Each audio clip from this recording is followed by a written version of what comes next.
it kind of helped them advance. I mean, do you think this was a conspiracy? Gotta go with Jacob Butter. Gotta go No, lefty.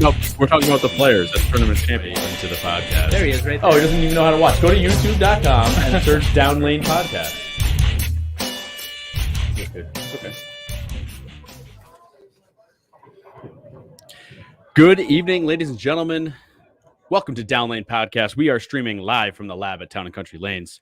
I'm your host, Kyle Haines, and with me is the assistant to the host, Anthony Scaccia. It's glad to be here another week. This is my 18th consecutive You said that week last being week. the guest. You said that last week. I'm going to continue it. You have a problem with that? No, you said the same exact number. Did I? Yeah. Well, I'm pretty sure this is episode 18. Don't forget to like, subscribe, click the bell to get alerts from the channel. Share with your friends, please. If you don't have time to watch, you can always listen on your favorite podcast outlet. And please give us a 5-star review. You can find us on Facebook, Instagram, Twitter. And if you want to give us some love, we can find you in our merch shop on Etsy. We can buy some T-shirts, some hats, and whatnot. Let's see here. If you want to email us, you can reach out at downlanepod@gmail.com. And as always, comment to us during the show, especially this show, because you can ask any question you want. What's that? Has that been advertised? It's every week it's advertised. Oh, all right. And especially now we got the THB in the house. So speaking of that, we got Dick Allen live on the show coming up, and we'll talk about Bowler of the Week. So without further ado, because there's no reason to keep him waiting or our guests waiting, with 7 national tour titles and 27 regional titles, Dick Allen has built quite the bowling resume. He was a member of Team USA in 2017 and was part of the winning team at the USA versus the World event.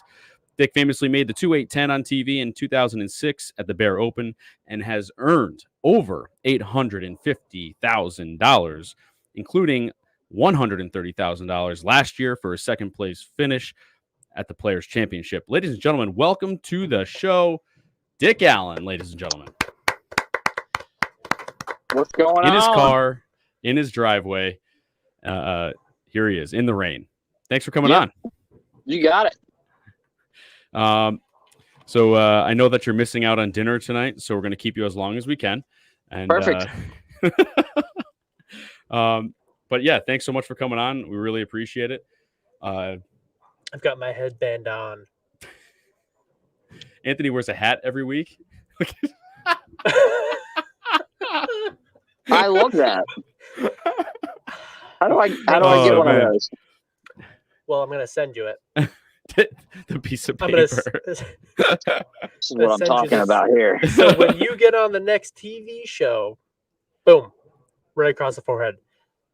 I like it. Everybody knows. See, now we're talking. Then you can just hashtag motive right on the back. Sponsors are happy. You're happy. And don't forget the @DLP on the side. You can kind of put that on, but I mean, you know. I know. You look great sporting this right across the top.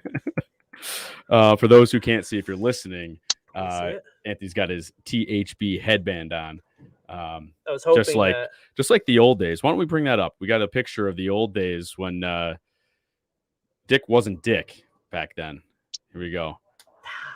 That's right. There's a rumor that might be coming back for the league. I'm not sure or not. Yes. Ooh, really? Yeah, now, that would be a reason to watch the league. That's what I was gonna say. I will watch only your team if you wear that sweatband. Yeah, I have to tune in to find out, I guess. Oh my man, gosh darn holding it PBA back. players always leaving me on cliffhangers, man. Just like a good TV show. It's just like a good Game 7 pair. So everybody's been throwing Thane up 12.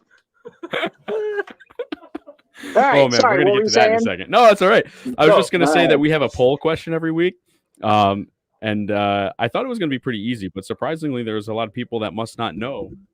Your early days, back in the early 2000s. I asked before going by his current name, what did Dick Allen used to be called? And 23% of the folks said Richard, and 77% said Richie. And of course, the correct answer is Mr. Allen?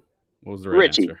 Of course. No, you got it right. I only refer to myself as Richard. But here's one that most people didn't know. In second grade, I also went by Ricky and Rick and Rex. Oh, no, Rex. That's the one right there. If you were Rex, I picture you with glasses. Well, Rex Whitetree was the first guy I ever saw shoot 300 at Kingpin Lanes in Colorado Springs. That's right. There, and there's a regional coming up there. They have a regional there, don't they, at Kingpin? I just happened to peruse that the other night. Anyway, well, that brings me to one of my questions, actually. What was the genesis? Where did that start as far as you decided to go from Richard to Richie and now Dick? Is it just because you're getting old and, you need the staple name, or what is it? No, I've told the story a few times. It was the Dick Weber, the Dick Weber playoffs that week, and he had just passed. And it was my own little personal tribute to Dick. I met him a few times, and I said, I'm just going to go by Dick this tournament. And, of course, I won. And I'm like, well, I'll just keep it. Kind of has a ring to it. I just won. Hey, must be in the name. That's right. So, yeah, I like that. An homage to Dick Weber. One Homage? of the greatest. Isn't it homage? If you're fancy, it's homage. And if you're not, it's homage. Buddy, you're getting way over your head. We from the South down here, they don't even use that word. No. What is homage? Let me tell you something. I got to fix my oral later. Earl. It's Earl. You say that around here, they might think it's a cross between some other food and porridge. Well, I mean, there was a few things like the buggy with the shopping carts. Right. Always got me. Like, oh, I got to get the buggy. I'm like, what the heck's the buggy? I think Australians and English use that too. Maybe Sarah and Carl can give us a heads up on that. I think they say buggy as well. Then what's the other one?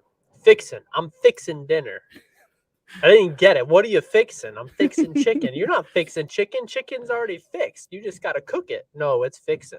No, well, they also say, I'm fixing to kick your butt. Is that true? Maybe. Maybe not. Maybe we're on delay. I couldn't tell if he was frozen or not. That was really good. I mean, no, I was just listening in on that one. No comment, as they say. All right, well, let's get into it. So, what is the Dick Allen origin story? How did you start off bowling, and how did you get to this point where you're, a master on the lanes? My mom married my stepdad, who recently passed away. And he was, they introduced me to bowling. Kingpin Lanes, Colorado Springs, I don't know, 86. And, I've just been bowling ever since. So, passion, it's fun. Everywhere I went, we moved a lot of places. He ran a lot of centers, and, I spent a lot of time in a lot of different states. So the one thing I always had was bowling. So I just hit the lanes, get to it, and here it is. I'm still doing the same thing. I've got a good question. Why is your social media pages empty? I got to know what Dick Allen does on a daily basis. Well, maybe not Twitter. No, he's alive on Twitter. What about Facebook? The Instagram. No, your last post was like from 2019. I was looking you up. What the heck? I got to know what you're weird. doing. Wait a minute.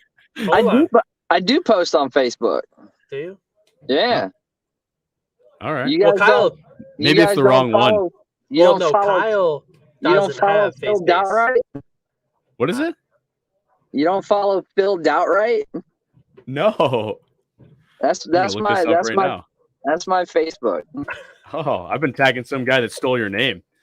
Yeah, that's old. I haven't used that one in a long time. Oh, well, there we go. There's the story. The story's over. Now I know. And it's still not a daily basis. It's far and few in between that. Well, I'm not a fan of Facebook. The face base, I call it. Yeah, I know. Yeah. 2016 was your last post on the Instagrams, and you were throwing a bunch Instagram. Of, I didn't like the pictures of the food I was taking, so I stopped. Sorry. Anthony just saw this picture on your Facebook page. Hold on. Oh, maybe not. Oh, that is great. Hang on, we got to bring it up here. You heard of Elf on a Shelf? Get ready for. Yeah, there's a lot of those going around. Oh yeah, man. Yeah, Jesus. Twitter's a cesspool, but like I don't know, Facebook is up and down for me. So we're kind of like kids who see each other in the hall, that know each other. That what's up, man? Kind of. I'm not really hanging out with that dude. Just know him from school. Yeah. I know what you're talking about. Yeah, I tried to yeah. delete all those people, but Kyle keeps adding more people to my friends list. Speaking of like social media and stuff, I saw that you have a huge YouTube channel with I think 2 videos posted in 2019. Yeah, So we actually have a competitor in our podcast world here. If you check, I do have some older videos. Richard Allen would be my YouTube channel. There you go. And Quick Strikes. I had a whole bunch of videos of me throwing, just one shot here and there. I don't know, probably maybe like 2015, 2016 era. So, well, this one was I think it was Beer Frame, just the tips. Is that right? Yeah, just the tip. Yeah, just the tips. Yeah, that was I had a friend of mine up in Maine edited all those a couple of those videos, the good ones. So nice. Yeah, I wasn't aware that you were a competing podcaster. So no, not even close. I've thought about doing a podcast. I've got plenty of ideas. I'm sure I could collect a decent amount of guests. Um, one of those videos had like 19,000 views on it, just without any effort. No offense. Yeah, I had a. I like to watch myself sometimes and sit in my car alone and talk to guys on the internet.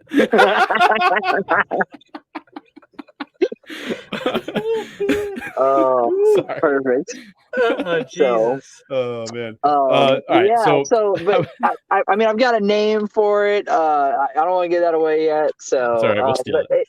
It's I don't know if it's ever going to come to fruition. It might be right now. My hands are so full at home. I'm a stay-at-home dad every day. Start running around with a 3-year-old, and then I got to be there for the 10-year-old when she gets home from school, and then usually I got dinner ready for the wife and the other child when she gets home with her. So it's I got a full day of being on my feet and being on my toes every day. So podcasting isn't quite in the cards right now. Yeah, I totally understand because my wife lets me do this and I don't earn it. That's for sure. Speaking of my wife, I do have to say happy birthday, Stephanie. He skipped today. My sister's birthday to be with you. Happy birthday, Stephanie. There we go. All right. Now that's a real surprise. I can actually act shocked for that one. Well, speaking of the family, do your kids bowl at all? Do they bowl in leagues or recreationally or? So the 10-year-olds, I wanted to wait until they showed real interest. I don't want to push anybody into anything. When that's what I did. When the kid comes to me and they're like, "Hey, I really want to, I want to bowl," then you know what? All right, I'll start teaching you. So it's not about me pushing them into it. I already show them what I do. They know what I do. They've seen it. It's just when they show interest, that's when I can start teaching them. I can't teach if they don't want to learn. Right. And your wife is a bowler, yes? Yeah, she's she bowls for 3 games a week. She doesn't practice. She's still got multiple 700s this year already. She's not terrible at all by any means. In fact, she's pretty good. She doesn't give herself as much credit as she should for the amount of time that she bowls. Yeah, so when you guys go to tournaments together, you got to carry her bags. around. If, She's beaten yes, whoever. I do that, and trust me, if I ever bowl a handicap tournament, she'd be the first. She'd be the first ace in my team right there. There it is. There it is. The anchor, I'm sure. If anything, in this room here, you're the anchor. I am. Kyle. I hold everything down. All right. Do you guys like have Scotch doubles and stuff? We don't really do it anymore, but No. you guys still have Scotch doubles down there? I don't bowl much besides PBA events. I bowl a couple of tournaments because a couple of friends have dragged me over to them lately. But other than that, no double stuff that I've ever really seen around here. I mean, like I said, the center she bowls at, they don't quite do stuff like that. So, let's see. Speaking of the PBA, how is the PBA doing? Like, from your vantage point, from our vantage point, it looks like things are going pretty good, except for the little, not mix up, loss, I guess you could say, with Coley being gone. I don't know if it's a loss or not, but what's your vantage point? What's it look like? How are things going? I mean, I had the opportunity to make more money than I've ever had in one tournament. Like I can't complain there. I didn't even win. So to say they're doing bad would be an understatement, I guess. Honestly, I don't know. I know that we have tournaments on the books. We've got a great deal with Fox.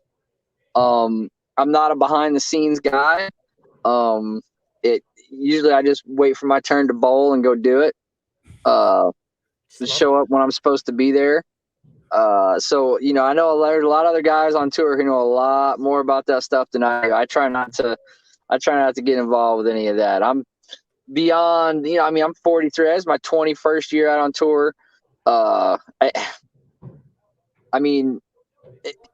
don't know what opportunities I have left in front of me besides to just go out and do the best that I can, and whatever they throw on the plate, if I get a good helping of it or if I just get scraps, I guess that all depends on me. That is a good point. Usually with bowling, it tends to be all on the bowler, although people would like to claim otherwise and blame everything else and everyone else. Kyle Troop just made $500,000 last year. Granted, it's ridiculous. Half of it was in one tournament, but still, if you take that away, dude still made $250,000. That ain't terrible. I would say not. There's nothing wrong with that. But Tom Clark did allude to, I guess, well, all the players already doesn't have the $250,000 top prize, right? So they alluded to that being from COVID money. Yeah, and I don't know. The only difference between last year and this year that I've seen is, the league was the league put on last year. So I don't know, was all that money just put into the one tournament because they knew they weren't going to have the league? Like, I don't know. Those are the kind of things I speculate about. I'm a conspiracy guy, so I don't know what you mean. Kyle he's on the other end. The truth is out there. There you go. So, hey, how did you, I know we're chatting about the PBA, but I've got THB on my head. Some people might not know the story. You want to give a short version, long version? Just let people know how you got the nickname. Credit goes to Bill Hall. Got a lesson with him. I was young. I was really green. I don't know, maybe 19 or something. And I threw about 3 or 4 shots, and he was like, "Oh, basically, you're a typical house bowler. You're a product of today's easy scoring lane conditions and high-powered bowling balls." I was hungover, and they hadn't oiled over the weekend, and I'm like, "It's 9:30. It's too early for hearing this shit." So I was like, "Well, it's been nice meeting you. I'm gonna go back to bed." And I left, and my PBA forum, like, I don't know if you guys remember the PBA forums, but that was a wild place back in like 2002, 2003, and my name on the forums was typical HB, and it just kind of stuck, so I just went with it. Absolutely love it. Yeah, I always like it as like kind of like the middle finger, like, screw you, I can make this happen, Well, to be honest with you, I was talking to Bill Hall last year about my game a little bit and about my grip. Obviously, after getting to know who he was and understanding some more things, and obviously maybe just getting my head out of my ass and growing up, I respect a lot of what he has to say and a lot of knowledge that he has. So, he's taught some of the greatest bowlers, if not the greatest bowler of all time he worked with, Norm Duke. Who's obviously going on to prove that he may be, in fact, the greatest bowler of all time. Unbelievable. I used to think he was the best. Your region, right? Yeah. I used to just think he was the best showman, and like Pete was the best natural talent, and Walter was the most consistent, and Earl was just the greatest. But like Norm's swing is timeless. It's priceless. It's, his longevity is better than Walter's. His consistency is unbelievable. The dude, he's just the greatest bowler of all time, period. Yeah. That's it. Boom. He's almost 50, right? He's 40, or is he over 50? No, he's 47. He's like 57. 57? Yeah. I'm way off. Okay. Yeah, you stink at math. I'm bad. Look at me. I'm almost 40s. I'm closer to 47 than he is. Right. He does look younger, actually. Oh my God. Whoa. Shots fired. Shots fired. Just kidding. The mustache does me no favors. I thought the beard was pretty cool, but you got rid of it and went back to the stash. Yeah. Well, no, change it up every now and then. The kids sometimes like it and don't, and sometimes I don't like it. And the wife hates it all. So I'm pretty sure we talked about this on the show. You shaved the beard and went to the mustache. Oh yeah, we did. We talked about this. I was like, whoa, hold on. Mustache Caterpillar. Power. Yeah, Caterpillar. Yeah, we did talk about it. It was on the show last year. Yeah. This is what I call my tray brow look, where I got 3 eyebrows on my face. Oh my God, I love it. Where's the caterpillar's nest? Where do they all nest at night when they go to sleep? It's all on your face. That's the caterpillar nest. Sorry. They don't hang out up here. So true. Oh my gosh. All right, so let's talk about the reason why we actually got you able to be on the podcast last week or 2 weeks ago or something. We posted this video where I was going off on Neba. Are you familiar with Neba at all? Or sorry to interrupt. I know I've heard. I know a lot of the guys that have won. From Lichtenstein to Aguiar. Yeah. I've met and gotten to know quite a few of those guys. So yeah, I was ranting. Everybody knows I was going off about typical Kyle. Yeah, how they decided to go to easier lane patterns for what I would consider to be a pretty prestigious tournament. It's typically hard.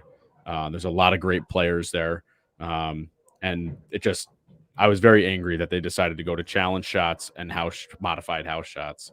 And then just for the majors, they would bring in sport shots, potentially. More or less, I did look at the schedule, yeah. And then that apparently made you feel warm and fuzzy. Yeah. Yeah. So tell me what's your opinion on the state of the game right now? Like, conditions, etc., equipment. Man, it was like Wichita 2001 maybe 2000 it was the week of my first check, so yeah, it was my rookie year 2000. I was talking to Mike Miller in the paddock, and he told me that week, we're working out balls and whatever, and he said that he was talking about differential and all that stuff back then, and how it should be limited, because if not, it's just going to get out of control. And that's one of the few times I can look back and go, wow, like that is so true. I've just been a guy who steps up and bowls when it's my turn. So whatever goes on, I don't really care. like, you know, that's not part of my my place Thought in process. bowling. You know, that's not part of my place in bowling is to worry about that. I don't get paid for that. I don't look at all the data. I don't do all the experiments. You know, if they new ball over there looks pretty good, I want to throw it. I want to see what it does, and that's what I do. So as far as the state of the game and whatnot, I mean, I look over and I see college team bowling all over the place. I see, you know, I see leagues. I see people making comebacks. I still see Norm Duke. You know, I'm still doing it too. I've seen a lot of the faces I've seen for the last 25 years. I've seen a whole bunch of new ones. You know, I just saw the Bowlers Journal thing with all those legends kids on the, you know, watching those kids grow up, you know, 10 years ago. So like, oh man, I mean, as far as, I mean, I guess it's good. I don't know. The only thing that has never changed since I've been a part of bowling is the Olympics. I mean, if you want to talk about state of the game and if it's changing or not, obviously it's not changing from what it's been. If we get into the Olympics, man, that could change the whole state of the game. So, I mean, and that's a whole nother subject, 'cause I think they're going about that all wrong myself. You know, I mean, so as far as the state, I mean, I guess it's good. The people are shooting 900s. People love that. People got lots of strikes. They love that. I guess everybody's happy. I don't really know. I guess, well, He just likes him harder. He enjoys the hard part of it. Am I Right. right? Is that what gave you the warm and fuzzies? Yeah, I mean, I mean, You like competitors. yeah, I mean, I like competing. I like it when it's competitive for everyone. You know, I like it when, you know, hey, there's weeks that, you know, the big hook guys, they struggle, you know, and I like it when they're, hey, little straight guys, you know, they struggle this week, you know, or the lefties struggle all the time. You know, that's fine. You Don't know, you ever, I like ever that stuff. So disrespect us lefties like that again. Gosh darn it. IHL for life.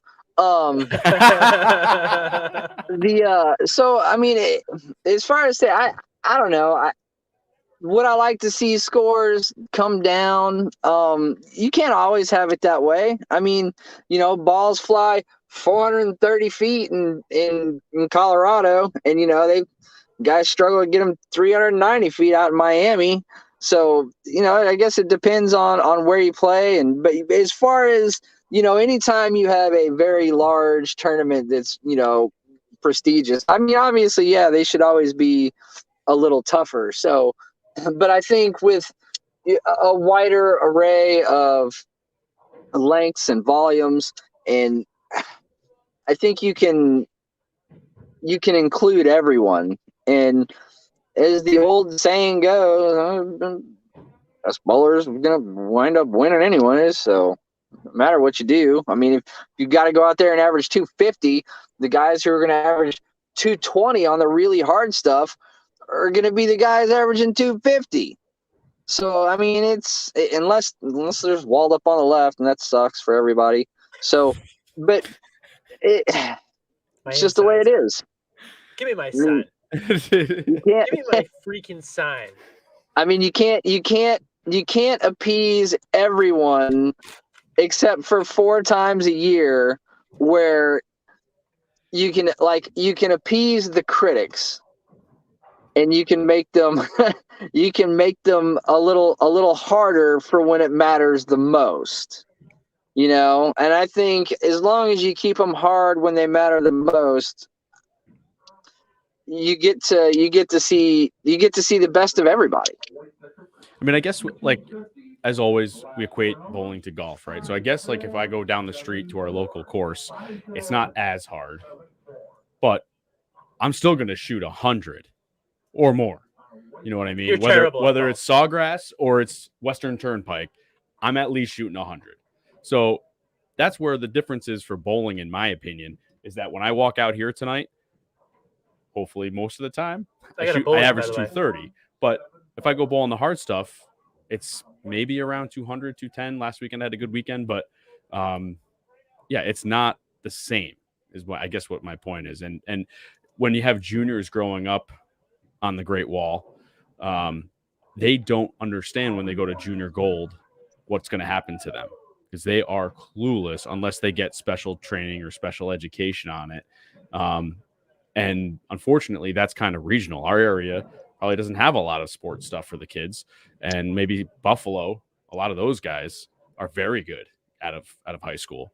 So that's why I want everybody all around to have the same type of, it doesn't have to be the same shot, but my plan is ratios. Ratios should be lowered so that everybody has an idea of how bowling really works. That's just me.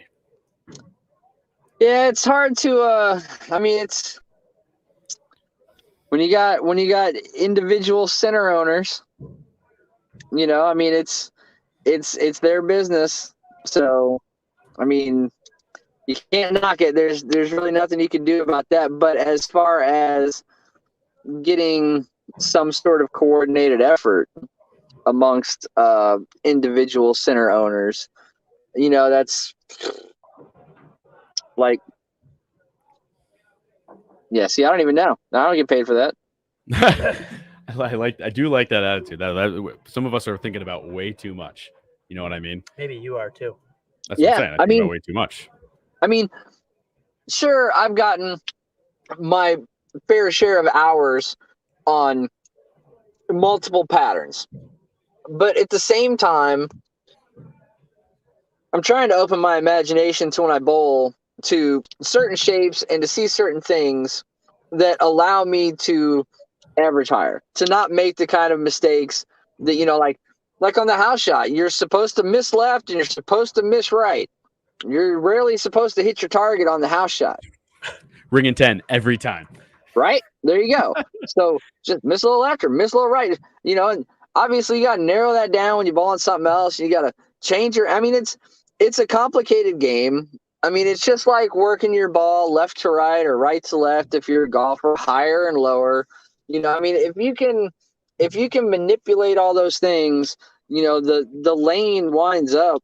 You know, I mean, I can't tell you how many times we've bowled on something that's slightly difficult, but because of the hours you put in and the training you have, whether it be at angles and hand positions and making correct ball changes, you go out there and you average a little over 230, and everybody else is struggling to average 215.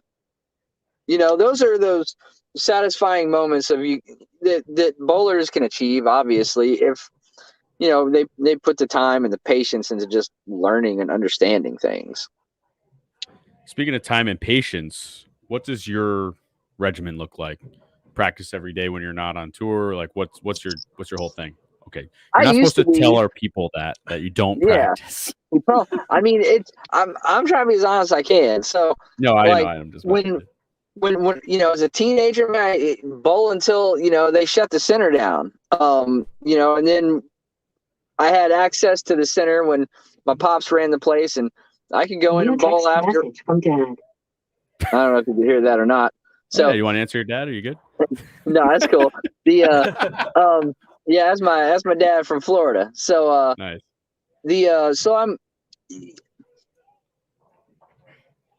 I had access to the center, you know, after hours. I could go in there and practice by myself until 2:30, 3 o'clock, 4. I could stay in there until they open the next day, you know. So those are some big advantages, but yeah, you get a lot of practice time, you get a lot of hours. You know, when they say once you figure out, you know, you put in 40,000 hours at something, you can't get any worse or any better at it, really.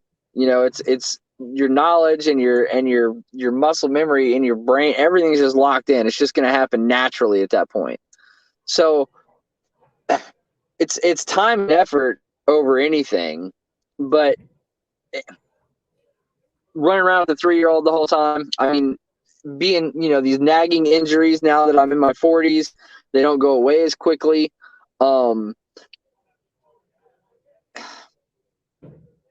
The last 2.5 years, I've practiced less than I ever have. And that is no lie. I've practiced less than I ever have. And I feel like my mind is sharper. If I can get just a couple days in, I seem to peak at the right times and bowl my best. I mean, for example, for the Players Championship, nagging wrist injury and hand, fell down with the kids a couple weeks ago and landed on my hip with my wrist and my hand underneath me. I didn't know if I was actually going to even be able to bowl. I bowled a couple of warm-up tournaments, and it hurt pretty good. And I wanted to just make it through. And 2 games of practice in the prior week and a half before the tournament.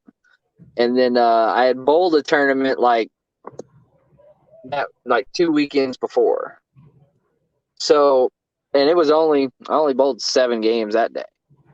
And 2 months before that, I withdrew from a tournament, the same tournament. It's been a rough go lately. But everything felt real good this past week. And I think it's more of the healing process hasn't allowed me to practice as much as I'd like to. But thankfully, I've got enough hours and prep and time in for my career that I don't think it would affect someone like me as much as it would someone who's out there and been learning for 2 or 3 years to take the kind of practice breaks that I've taken. Like, it wouldn't do someone like that any good. It would only hinder someone's progress. So I feel pretty fortunate. Tell me if you think I'm right, because I kind of have Kyle's always right. Well, I kind of have the same, not theory so much, but like, okay, so like you said, somebody that's brand new to the game, they're learning how to perfect their game. Somebody that feels that their game is at perfection, you're never ever perfect, but they're in a good place. Let's put it that way. When you start to practice, and this is the case for me every time, I start finding out what I think is wrong, and I try to fix something, and then it just goes horribly wrong after that, because then I get into a slump because I'm trying to fix this and do that. You did that last week. Well, a couple weeks ago, but yeah. I tried to change my hand position, and it just was stupid. And I think sometimes when you practice too much, when you, like you said, when you're at the level where you think everything seems to be going well, but then you just slightly change something, just like your dad does the same thing. He changes something every day. I hate that. It can really screw you up. I don't know if you experienced that same thing. Yeah, many times over my career. You know, I changed my ball roll when I first came out. I wish I'd never done that. Or at least I wish I could still replicate it. But you know, there's always things that you think would be better for you.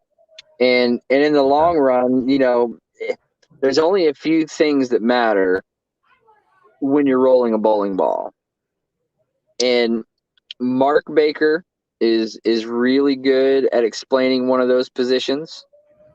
Bill Hall is really good at explaining a few of the other like feet and hand things. And I think once you start to really understand what you're trying to do, you have to learn the right things. And you might not even know, you might be doing some of them naturally already. And that's where people tend to go wrong, is they don't understand that they're already doing it correctly. They just need to sharpen some things up. And like one of the pieces of information I took early on in my career was from Barnes, where he said, you got to minimize your moving parts. Less is more. And that was kind of a key deal. So whenever I try to start working on something, I try and make sure that I'm not getting out of control, and I'm just, you know, usually minimizing some things. You know, I'm trying to cut something out rather than add something. So, you know, and as far as my practice regimen lately goes, you know, when I hurt, that makes me think now I'm doing it incorrectly. So when I practice now, I try and make sure I do things to where they don't hurt, or where I don't have any, you know, pains afterwards, or like, wow, that was like a major toll to try and do that. If it's a major toll to try and do that, I eliminate it completely. So, it all depends on what you work on and how you work on it. So with things hurting, have you gone through, like, say your hand or something like that, have you gone through any grip changes or span changes or pitch changes to try to eliminate that if that's a problem for you? Or yeah. Oh yeah. That's an experiment that was going on at the beginning of last year as well. So I think I was maybe too short for a while, and we stretched some things out, and I didn't like the way my pitches were. I didn't feel like I had a good ledge on it, so I changed those as well, and things worked pretty good at the beginning of last year. And the hand couldn't quite take some of those things, so we eased off on some of those and just increased the length a little bit. And the hand felt really amazingly good with the newest change that I made. So you just get those snowball effects of the little things, the pains, the nagging injuries. Once you can start eliminating those things as well, I mean, it makes you feel like you're doing something right. Anytime you feel like things are going downhill, you probably didn't need to correct it. That's a good point. I know that pain. That's why I keep telling everybody who's like, oh, I got to do this and I got to do that. And just bowl your game, people. Find out what works for you on the long, on the short, on the medium, the harder stuff, the easier stuff. Figure out what your eye likes on the lane and try to stick with it and find stuff that's going to work for you. Stop trying to be something you're not. Right? Is that would you agree with that? Oh, yeah. I mean, I take that kind of philosophy to drilling my equipment. I don't have too many layouts. I feel like that starts to confuse me a little bit. And I got two motions that I really like to see. And, I'll just play with my hand off of that. So, I got a fast one and a slow one, and one of those is going to look better than the other one. So find out whatever trim that is for the tournament. Is it the slower balls, or the quicker balls? And then just kind of make your hand adjustments in your favorite layouts. Are you a drill guy? You drill? Do you drill like everybody else, or are you kind of a little more conservative on that? Or you drill? I love drilling. I am a drill whore. So if we have to go into this, you've been with Motive for a while. If you're a drill whore, how many Venom shocks and how many? This is a question that Nick Harris wants to know. Yeah, one of our buddies. How many Venom shocks? And I think it is the Motive Jackal Ghost, right? That's been made for 5 years now. How many? Oh, you're just thinking. How many of those do you think you've drilled? A lot. For the shock, over 50, less than 100. Okay. For the it's more than ghost, some people drill in their entire lifetime. For the ghost,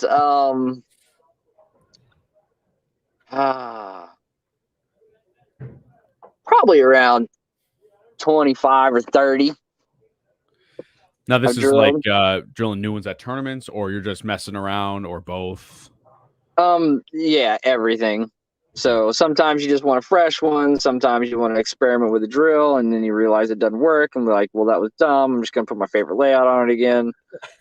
So then you do that, and then you shine one, and then you got one drill, and you got one, with some scuff on it. It's like, you just keep them around. Then you try something with your grip change. You're like, man, I don't want to plug anything. So you just drill a new one. I'm the worst at that. So the worst. So let's give the people a little like inside peek here into the tour. Like, what is it? A lot of guys don't have this kind of access, I would say, but like, especially the staffers. Are you, as a Motive staffer or the national level staffer, unlimited? Like, or does it cost you a ball or whatever? You just have unlimited access, right? Yeah, I wouldn't say unlimited access. I'm sure they would be like, yo, cut you off at 100.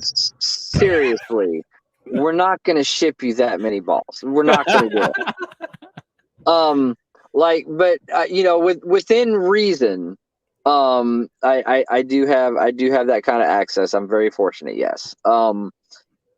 So I try my best not to abuse it. If you were to look at my ball stash in my garage, it's very small. I've got a couple OG Jackals, a couple of Jackal Carnages. I've got a Jackal LE. I've got a black tank. I've got some recoils. I've got some shocks. I don't have a whole lot of blanks. Everything that I order, I drill. So whether it's trying new stuff, trying to find a better grip, whatever the case may be. And if I had a drill press in my garage, it would be worse. Do you drill your own stuff? I do drill my own stuff. For the last couple of years, I did most recently go somewhere else to drill some balls. So we're gonna see how that goes, and probably start giving him some plugs here in the future. Yep. Wow. So, but it's just like being on the truck too. Like they drill it, I don't drill it. Right. So. Right. I was just going to ask about that. Again, just trying to give people some inside information. That actually costs per drill, right, or per hole or per ball. How does that work? Yes, it does. Like for it cost me $40 to drill a ball on tour. Daggum two-handers. Yeah. So but like but at the same time, that's part of that's part of the expenses towards my job. So it gets written off. Right. Sure. So there's bonuses there. So, but yeah, for the most part, I get covered a couple balls here and there. Not a big deal. And other than that, I pay for them myself after a couple here and there. Nice. So let's talk about this past week. Hold on, I got a really hang on, Anthony's got to interject. Go. This is serious. Chick-fil-A or Zaxby's? Come on. He's thinking about it. See, here it comes. Oh man. How about Chick-fil-A / Zaxby's, or what's the other one? The Churches? No, the one that everybody loves out in Vegas and the big cities they go. Oh man. I don't know. KFC. Just kidding. No. Popeyes. Popeyes. No. Not like Raging Cajun or. Oh, it's something. I know what you're talking about, and I can't think of it either. Yeah. Is by far better, by the way. I mean, I frequent Chick-fil-A and Zaxby's. I like them both. I do. So, but those two over Popeyes and Bojangles and. Yeah. You go to Cookout? Yeah, I went to Cookout today. Hey, all right. You get the Hush Puppies or what? I did get Hush Puppies. Ah, man. What kind of milkshake? I did not get a milkshake. They have like 70 flavors. How did you not get it? Canes, by the way. Somebody said Canes. Canes. Does that sound right? Everybody tells me how fat I am when I make the show. Buddy, are you kidding me? You look freaking trim. You look like you've been working out since freaking 2001. I love it. I've been a guest for 48 minutes. You don't have to pander me anymore. I mean, hey, just to be fair, I do tell everybody look great. Everybody's always looking great. That's true. He does say that. So don't feel special anymore. I have lost some weight the last couple months, so I feel good about that. But yeah, I keep hearing how fat I am from all my friends, and when I make the show, I'm like, okay, well, okay, thanks. I'll tell you, the honest ones are the good ones. So just keep that, in your heart. No. Just lie to my face, and we'll be the best of friends. Vanderhoff's my best friend. Nobody lies to me like Lee Vanderhoff. So much love to him. Shout out, Lee. So real quick, let's talk about this past week. Just missed finals by a few sticks. I think I saw you posted that it was a couple of spares that you could attribute that to. But overall, I think you bowled pretty well. So tell us a little about the week. Was it a tough week? How'd you do? Yeah, I mean, it was a tough week. Like I said, I'm glad I finished with only a blister on my thumb. It didn't really affect me. But yeah, I had I missed 3 spares the last round. I chopped a 3-6, chopped a 3-6-10, and I missed a 10 pin. I had a couple pocket splits. I got lost in transition. I battled for the last 3 games and stayed clean. Made a couple of baby splits. Bar action was pretty good. Like I said, I feel like I peaked at the right time, just getting limited amounts of practice in. And once I was able to key in on a few things, I was able to repeat and make good shots and then start actually getting the competitive juices flowing. And that probably helped as well. I mean, I think overall it was a good week. It sucks not to get to the show when you're that close every time, it doesn't matter how many times you've been there, you want to get there. So it would have been nice to maybe gotten a chance to, run the ladder again this year and make the big show again. But I'm just going to have to wait for next year for that. So if anything, as long as I start taking care of myself and keep learning and keep doing the right things, I bowled next to this guy who's 57 years old and getting ready to kick my ass. So, maybe I got a few years left in that tournament. Who knows? Literally, it's got to be one of the cleanest, smoothest games anyone's ever had, right? Like, it doesn't hurt him to throw it, I would assume, because he doesn't have all that muscle and hand action that a lot of the new guys have. So I feel like his game, like you said earlier, could just last forever. Yeah, it's so simple. It's so good. Yeah. And he's one of the most accurate too. Obviously, Walter A was probably the most accurate, but Norm doesn't miss, right? I mean, you could get on the line pretty sick. All right, let's talk about something from last year's player. It was players, right? Yeah. Mm-hmm. We labeled it Watergate, or Anthony did. You put out all the Australian wildfires, brother. I mean, there has not been a fire in Australia since you did that. So, last year when it happened, we thought maybe, we had a reminiscence of Belmo when he was doing the crinkle crinkle on the water bottle, but you just took it a step further, unscrewed the top, and just went for it, just to screw with Tom Smallwood. And guess who won that match? DeGallon won. Yeah, so we thought maybe it was a conspiracy. Yeah, we like conspiracies too. All That's right. what I'm talking about. All right, so it just looked like the water bottle wasn't screwed on. That's all. Yeah. But go ahead, tell us your side.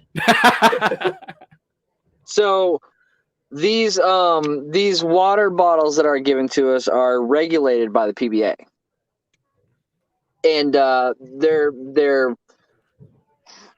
if you don't crack the top just a little bit, you can't get anything out. So I feel like the PBA was forcing us into a position like that, as you said. With having to crack the water bottle to even get a drink out of it. I think it was bound to happen at some point anyways. I guess whether it was me or someone else. Yeah, I guess it could have been taken a little bit of ingenuity, like in the old days when you used to drill conventional. You could put a little vent hole in there, like just a little. There is a vent hole in the back. Little 1/16 of an inch drill bit. I did see the Red Bull there, though. Were you trying to, give yourself some wings, a little bit of pickup before that match? No, you were wired. No, sir. That is the last thing I need is some Red Bull. It looked like Red Bull was right next to you. I don't know. Maybe I saw it wrong. I don't know. Sanctioned? Those were sponsor like cans for the show, I believe. At one point they finished a match and I tried to pick one up and take one off and be like, yo, he left his drink here. And they were like, no, those stay there. And I was like, oh, okay, whatever. I guess just let me know when it's my turn. I'll stay out of your way. Speaking of sponsors and cans, are you going to be, if you're on the show, get a six bag, are you going to be cracking some Pabst? Some PBR? Man, I'll shotgun one on TV. Why not? I thought you were going to have one in the car. Yeah. I was like, I just don't get a feeling. I'll tell you what. No. I don't drink all that often. When they made the announcement for the PBR sponsorship, we brought in a 6-pack here, and I cracked one to taste test it on live. First of all, horrible. Secondly, Look at him. He's like, what? secondly, if you're going to be drinking PBR one night, you better be close to a bathroom. Oh my God, Kyle is so brutal. I'm sorry, Man. but it was not good. You make me want to just come out and just like do the was it Stone Cold Steve Austin? Yeah! Who did like Hey, the double whoa. beer thing? I just want to come out and do that now. If Right they- on my opponent, right after the first frame. Well, maybe you can change your walkout music to Stone Cold's theme song. That'd be awesome. No. Put a chair in the middle so you can step up on the chair and crack the beers together. I wonder if I could hire him to come out to the events and like when I strike and they play the theme song, they could like shine the spotlight on him. And he could do that like every time I strike. That'd be amazing. That would be fantastic. I'm Oh, so man. into it. I want it. I want it to see to it. happen. You are on notice. All right, this better happen.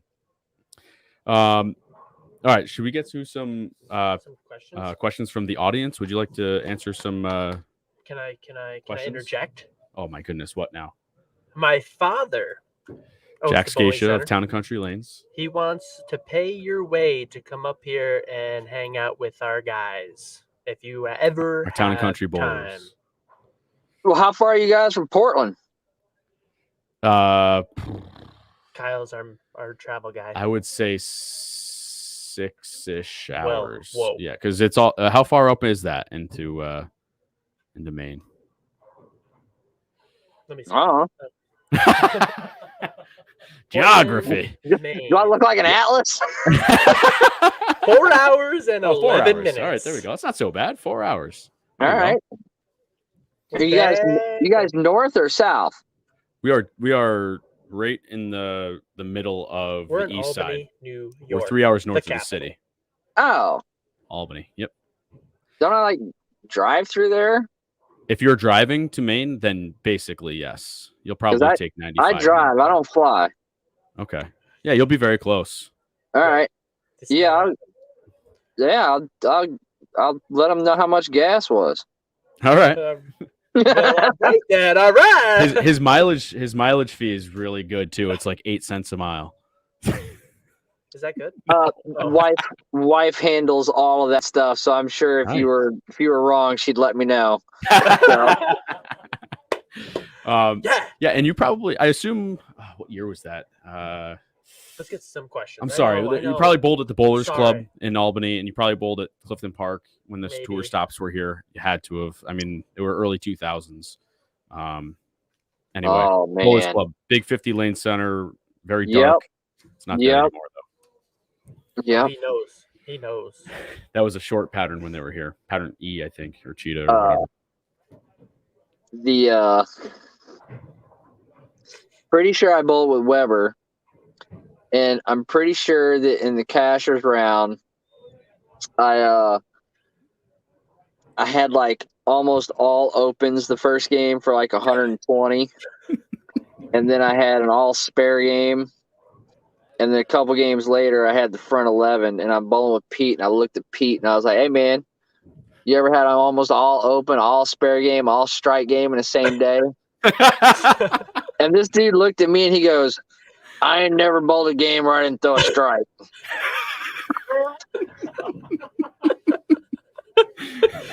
And you had And two I'm of like, them. all right, I guess you never had an all spare game. Oh man. What do we got? Come on. All right, so let's get to our first question Put here. some up there. Mitch Young wants to know what it was that brought you to the Motive brand over the other companies. Ooh, that's a Can I answer great this one for you? story. If you think you can. No. I was just going to make a joke about money, but go ahead. Oh man, you'd have been off. Yeah, no, that's why I was just kidding. Yeah. So, I was on the truck, and there were 3 ball reps on the truck at the time, 3 different companies. And my ball rep, I was going in there, we were going to talk about drilling a ball or something. And I just happened to make the offhand comment of, "Hey, do you think it's like a terrible idea that the ball rep for their company like actually bowls on the lanes?" Because the ball rep for Motive was actually bowling on tour at the time, so they were actually feeling the balls go down the lane. And my ball rep made a comment about, I don't know, maybe they've got a spot over there for you, and you can find out. So you found out. Hey, if you're going, you can find out, right? Yeah, that's how the saying goes. F around, find out. So I effed around. That is awesome. All right. The guys at the Ring 10 want you to explain what the Richie twist is. The old dick twist? That's not what he said. That's something that the Tang brothers and Vi got me on. They always walk around like, twist it. Give it a dick twist. Is that why he wrote? Yeah. Like, what? That's why he wrote "twisted" on Twitter, huh? Yeah, that's All exactly right. why. So there's a video. There's a video on YouTube of these people at like this wrestling match, and all of a sudden this guy in the crowd is drunk. He's like, "Give me a dick twist." So now, like, every time I walk by those guys, they just go like this. They just go. And I can't help but laugh. So yeah, I gotta figure out how to incorporate that into my signature move on the show instead of like slapping one out. You just gotta stare the camera right down. Put your hand up. Stare my opponent down and give it to him. Oh man, Mitch also wants to know would love to know what you thought of the Radical versus Motive video that came out last year. I must have missed this. I didn't even see it. So basically, I don't know if he knows. Oh yeah. Like, the Motive doesn't hook as much as this ball does. Ooh, yeah, it was like kind of stones, like a bang, so to speak. Yeah. I don't know.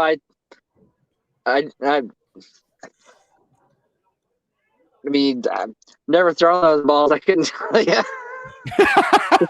They'll make a left hand turn somewhere down the lane. Yeah, I mean, all the balls hook nowadays. I mean, got to do something for clicks, I guess. I don't know.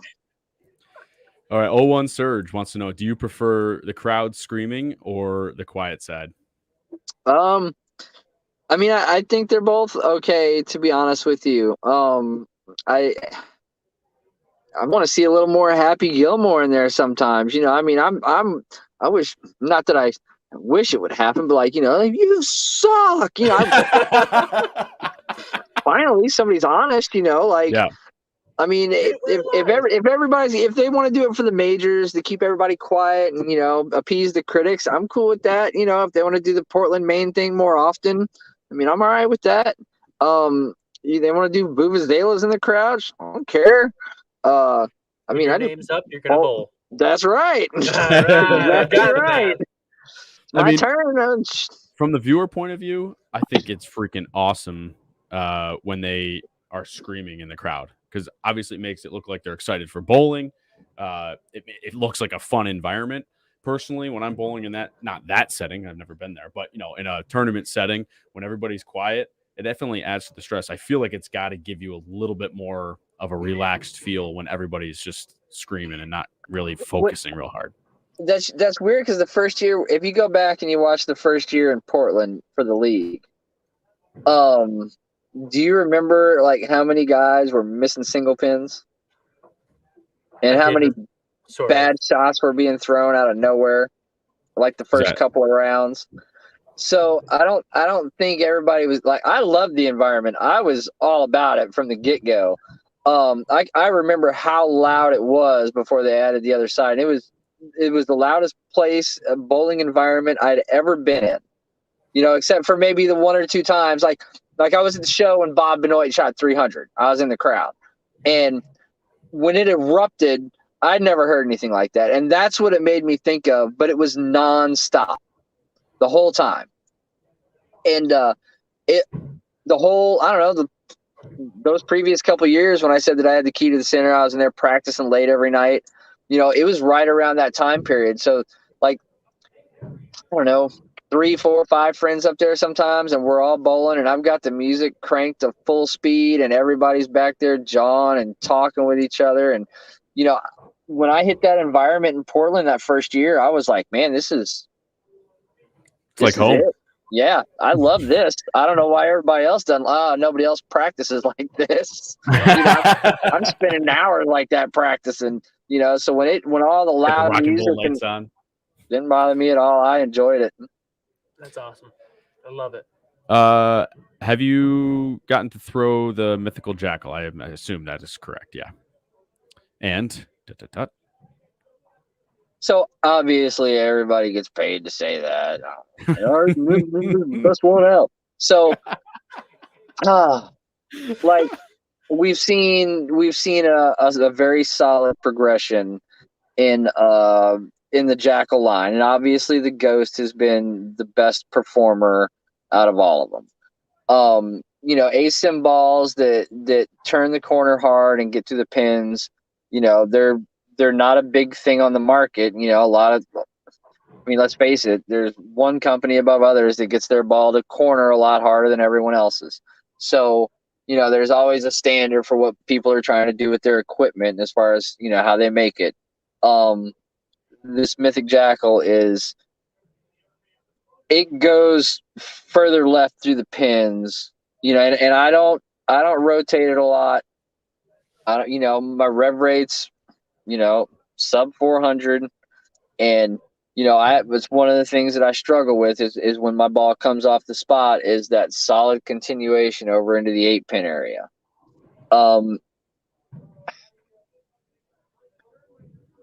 This ball gets over the 8 for me on a multitude of patterns.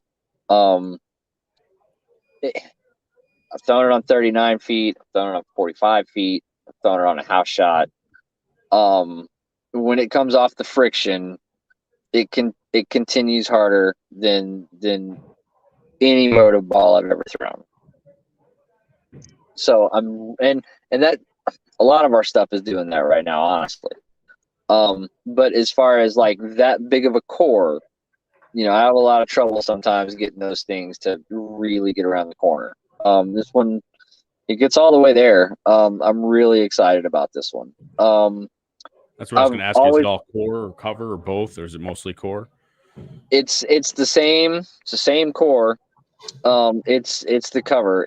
We've been having some really big breakthroughs in covers lately on our side, and I'm really excited about this one. It's got one of those funky looking colors on it, and it kind of, those scare me because my rev rate's not really high. I can't seem to get the ball to really, like, once they turn the corner for me, sometimes they just look like they go forward with the extra colors in them that are vibrant. This is the first time I haven't been scared of that. So it feels like it makes that extra little change of direction. Yeah. So I wish I could have. I wish I could have thrown it last weekend. That's one of those balls that I wish would have been in my bag at the Players. We got a couple of more questions, if you don't mind. I know we're very late here. I apologize. It's cold. It's probably already in the fridge. I don't have to reheat it, so whatever. I'm sure you got a good microwave, right? Who is closest on tour? I guess closest with. Who's he? Your buddy? Who's your buddy on tour? Yeah. I got a lot of friends. I hang out with my buddy Brandon, Curtis.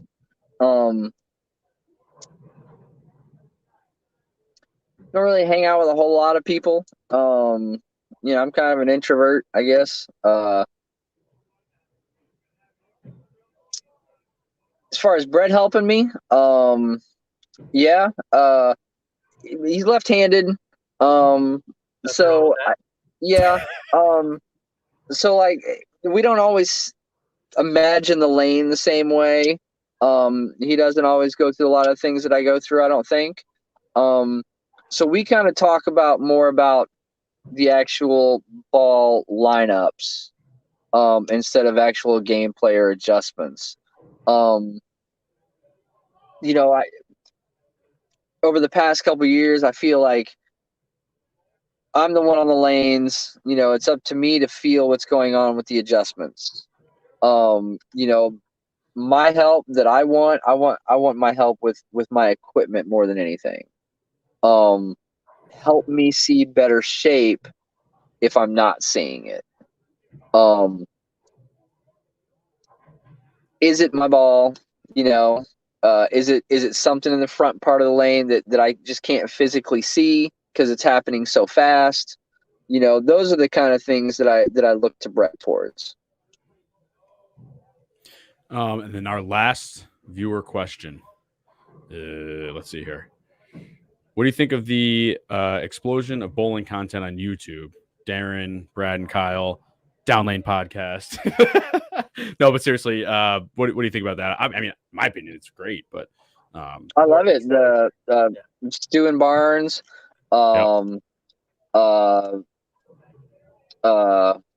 There's another one, I can't remember it. I don't know, maybe it'll come back to me. The other guys. Yeah. But yeah, like I mean, I love it. I think it's great. Everybody's doing their own little type of thing. Packy's got a channel that's pretty interesting. I like that one. Him and his 20-pound ball. Yeah, that was crazy. I didn't see that. Yeah, that's a good one. Yeah. Gotta go. That had to hurt. It was pretty wild. Yeah. I wouldn't do it. So, yeah, I mean, I enjoy it. I watch all the shows. I watch all the channels. This is the newest one I've been introduced to, so I'm definitely digging it. Yeah. I think if there's more and some better ones pop up too, I mean, I'm all excited. I'm all about it. Speaking of digging it, Anthony came up with a new shirt idea for us, and we want to get your either endorsement or approval before we actually put it into production. So we're going to show you what it is and let us know what you think. Yeah. The people that can't see, because I tapped that with a 10-pin and a messenger. Yeah. But can they not see it? Well, people are listening. Oh, right. So Anthony wants to send you that and see if you wear it. Yeah, I'd wear right that. On the show. Right on the show. No, but see, not everybody gets the messengers that tap the 10 out. Like, see, I like that. I do like that. Don't get me wrong. I think that's good. But like, I think you'd have to have. You could always expand into more of I'd tap that, right? You could have different versions of I'd tap that, because like, I mean, that ball return just sits there, and my shoe taps that from a pitch constantly. So what about your right hand? Your fist? No, my left one gets it though. The left one gives it to it a little bit. Oh. We're gonna have to elaborate on it. We're gonna make a whole line. Yeah. I mean, I think you can. So boom. All right. So maybe not the 10-pin, maybe the ball return or the scoring table. You could go do a lot of things, he's saying. Well, the rosin bag flying at the scoring table. There you go. But going to the ball return. Yep. Bowling ball, a fiddlehead can. Some people know who I'm talking about. A what? Fiddlehead can. I must have missed that one. My dad punched the fiddlehead can this week. Yep. All right. That's pretty funny. Sorry. All right. I'm sorry for keeping you so late. I know your dinner's inside, but we really appreciate it. So we actually have to go bowling, so we'll let you go here. But thank you so much. Is there anything you want to give any shout outs, Motive or whoever? Yeah, I mean, Motive, Vice, and Genesis are my biggest sponsors, and they do the most for me. So I'm always thanking them. And like I said, man, pretty easy access to get a hold of me. So if you guys just ever need a filler, DMs and he'll answer, man. there are a lot of times, I tend to help out a lot of people that I get to know the best that I can. So if you know me and you're out there and you're always looking for advice or some help, hit me up. Speaking of, we'll be in contact about your visit to TNC. Can I wear this tonight? Do I have your approval? Go for it. Love it. Done. All right. Thank you so much, Dick. We really appreciate it. On the inside, write the new commissioner's name. New? I don't know who it is, so whatever. Okay. was gonna say we didn't see any news story. You got to give us the inside scoop here. Come on now. Yeah, I'm gonna read it in the papers just like everybody else did. I truly believe that they're just gonna leave Tom in charge and that's it. But I'd be okay with that. Yeah, it seems like he's doing okay. No, I just mess with it. All right, so thank you so much. We really appreciate it. It was a great show, great time for us anyway. Thank you. Yeah, hopefully you enjoyed yourself. We'll see you soon. Hey, yeah, I had a good time, definitely. Awesome. Thank you so much. Good luck this season. You got the long road ahead. So good luck and good bowling. Do the best I can, fellas. Thank you. All right, Thank take you. care. Have a good one. That was pretty good, huh? He's a good man. Well, duh. We kind of knew that going in. He's just the man. Yeah, he's a lot of fun. We've enjoyed his TV experiences, and he's kind of like he's like a fan favorite. Yeah, he's a fan favorite. Definitely one of my favorites for sure. He's your spirit animal. That's right. He is my spirit animal. Yes, I should have told him that. So let's get to Bowler of the Week before we go. Remember, if you guys would like to be Bowler of the Week or would like to nominate someone, click the link in the show notes or on Instagram and Facebook and Twitter. It's all in there. You can click the link and fill out the form, and we will pick Bowler of the Week. This week, this person got their very first 300 game here at Town and Country Lanes at a spry young age of 17, I think. 17, 18? No idea. I don't remember exactly. But I'm going to butcher his name, or unless you want to butcher it. No, that's all you, buddy. Okay. This week's Bowler of the Week is Ethan Ospelmeyer. Sounds like we have a crowd. His mother, Amy, let's see, bowled with us at Nationals. Amy Janetsky. Right? Yep. Janetsky Smith. Yeah, and she runs the junior program over at Boulevard Bowl in Schenectady. So I don't know. I'm sure Ethan's been bowling for a long time, but he got his first 300 this week. Do you know what his total was? That was in a school match, by the way, high school match. I don't remember. He shot 8 something. What? She had 800? I think he had 8. Are you serious? Yeah. Shoot. Or maybe he didn't. Maybe that was someone else. Maybe he did. Maybe he didn't. I could check. All right. But remember, if you would like to be Bowl of the Week, go ahead and head to that link in our show notes or social media pages and fill out the form, and you'll be in the running. But like I said, it is time for us to go bowling, and guess who is bowling one another? Me and Kyle. It's head-to-head, baby. Yep, I got Anthony tonight. I don't know if we have time to figure out how to stream it, but chairs will be thrown. Yes, chairs are going to be thrown. Listen, I attest to this day there was no chair thrown. Okay, no. Was it pushed though? Chairs. It wasn't that either. All right, it could be constituted as a push, I guess. All right, don't forget to like, subscribe, share with your friends on Facebook, Instagram, and Twitter. And if you can't catch the show live, as always, you can download it and listen from any major podcast outlet. And please, while you're doing that, give us a 5-star review. If you'd like to make suggestions for the show, that trips me up every week. Suggestions. People think I'm going to win by 100 pins against you. Good luck. Who beat you this weekend? Let's see here. By 3 pins. Listen, 3 pins might as well be 100. Yeah, I still beat you. Okay. Did you get any money? No. Neither did I, so it doesn't matter. Like I said, you can email us at downlanepod@gmail.com. Thank you to Austin VanBuren, the producer. Jack Scaccia at Town and Country Lanes for letting us use the pro shop as always. Thank you to Anthony for another great show. Thank you. And thanks to my girlfriend, Jan. And thank you to Stephanie, Zach, and Ethan. Once again, happy birthday, Stephanie. Thank you for letting me. She's here? She's arrived? All right. Thank you for letting me be here every week.